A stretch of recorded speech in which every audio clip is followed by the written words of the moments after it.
and today I'm tasting Arbutus honey, and I have got a story. So this is an Arbutus tree, and can you see the little red fruits? And this is also known as Arbutus unendo, and it is the bitterest honey you could ever taste.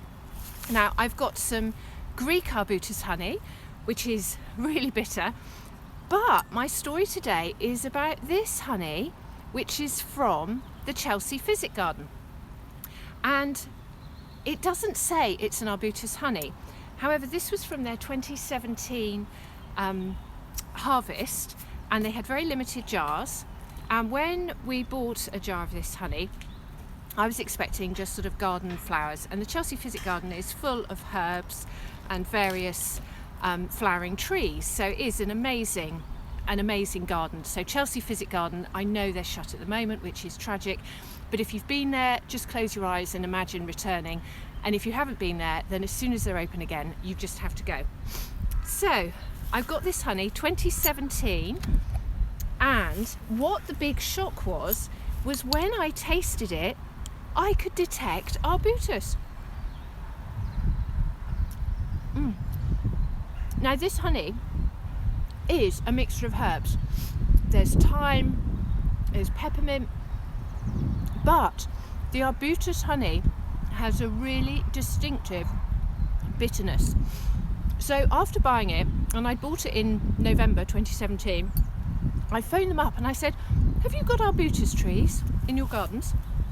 And the person who answered the phone didn't know, so they had to go and find out.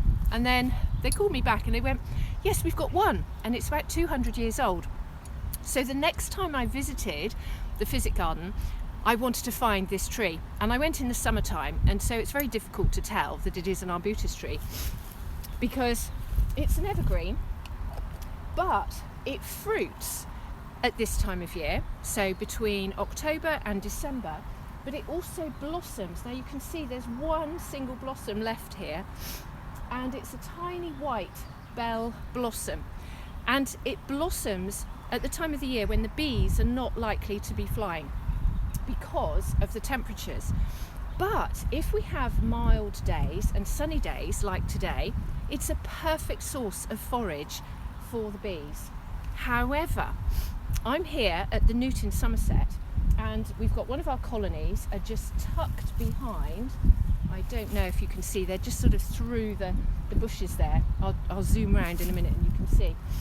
And they've been there 18 months, and this year we've tried to taste the honey and we couldn't detect any Arbutus. And also on days like this, I come here and I'm hoping to find the bees on the blossom, but I can't see them on the blossom. And yet I've got friends in London, friends in Bournemouth who've said, oh yeah, the bees are all out on the Arbutus. Now what I've learned is that perhaps it is linked to the fact that the honey is so bitter. This blossom is very low in glucose, and so the bees don't like it. They'll take it if they have to, if there's nothing else. So the reason you get Arbutus honey, mainly from Greece and from Sardinia, is because they have forests of Arbutus, and there isn't something else flowering at the same time that competes with it. So here at the Newt we have these amazing sweeps of rosemary, which the bees prefer. So if it's warm enough and they're out flying, they'll fly there rather than come here. However, there's about, I don't know exactly how many, but I would say 80 to 100 Arbutus trees here. So over the next 5-10 years, this will be an attractive floral source for the bees.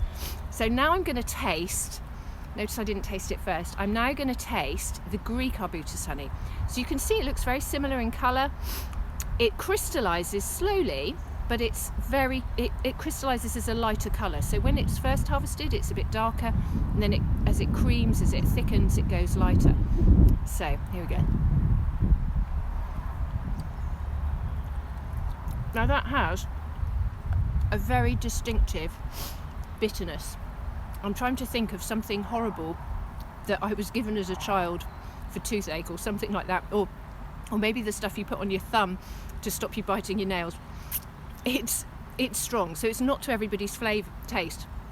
However, when you add Arbutus honey to foods, it changes. So if you put it with a cheese or you put it with a yogurt, you get these amazing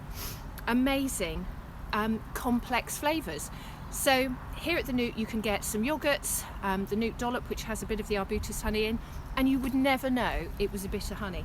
So it's really interesting how honeys change depending on what you're eating at the same time.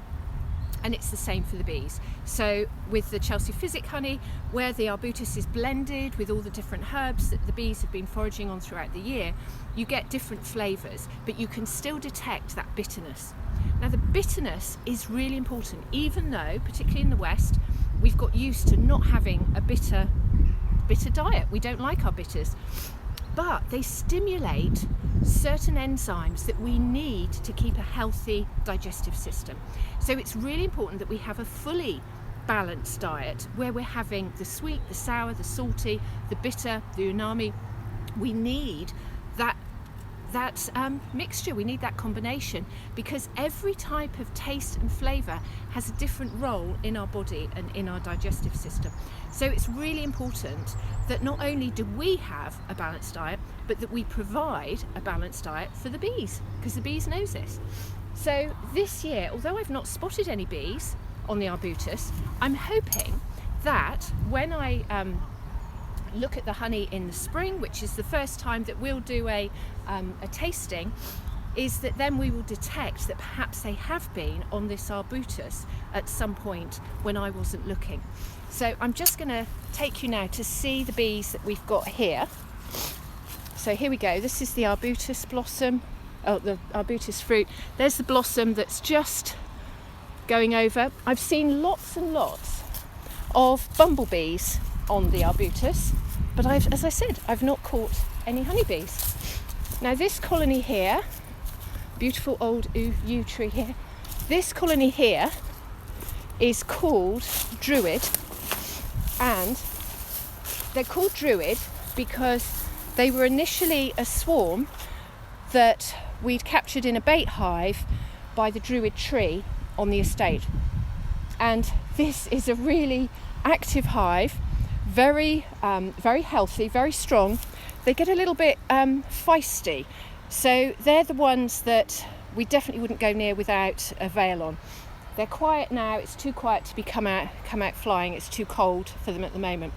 But there we go. So hopefully this is the colony that we will be able to harvest our own Arbutus honey at some point in the future.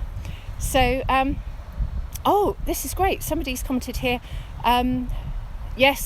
Arbutus honey has been known for its medicinal properties, and it's often used in lozenges, and it does loosen the phlegm. It is a fabulous honey, and I suppose we get used to thinking if it tastes bad it must be a good medicine, and Arbutus is a classic example of that. So here I am amongst lots and lots of Arbutus bushes. The fruit has just gone over, the blossom's gone over. So you can see here we had so much blossom, but it doesn't need, apparently it doesn't need the pollination to actually show, to actually produce the fruit. I'm still learning about Arbutus, so do keep telling me anything that you know. So thank you very much. Happy day 19, and today was all about Arbutus. So have a great day, and I'll see you tomorrow on my Honey Advent.